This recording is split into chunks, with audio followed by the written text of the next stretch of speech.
और वज़ीर आला खैबर पख्तूनख्वा PIA को खरीदने पर डट चुके हैं। कहा कि खैबर पख्तूनख्वा हुकूमत के पास 2 सरकारी हेलीकॉप्टर्स मौजूद हैं। बड़ी बड़ी बातें करने वाले पैसे देकर इश्तिहार चलाते हैं। वज़ीर आला KP अली अमीन गंडापुर ने मीडिया से गुफ्तगू में कहा कि PIA को ये लोग खुद खरीदना चाहते हैं। PIA को सस्ते दामों बेचने के लिए खुद खरीदार बने हुए थे। बोली के लिए जहां तक जाना पड़ा जाएंगे, चंदा डालकर भी PIA खरीदनी पड़ी तो खरीदेंगे, लेकिन उसे बेचने नहीं देंगे। हम बनाएंगे, उसके ऊपर उससे पहले भी मीटिंग करेंगे, उसके बाद एक करारदाद पास करेंगे, वहाँ पर आगे के लिए एक लामल दें कि हमें जो फाइनल कॉल देनी है।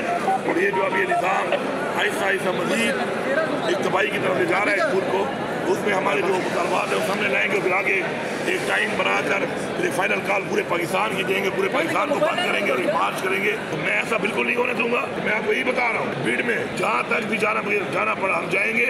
हम इसको अपना सरकारी जो हमारा पाकिस्तान नेशनल एयरलाइन को सरकारी ही रखेंगे, नाम भी यही रखेंगे और इंशाल्लाह सूबे की सारी आवाम साथ ठहरी।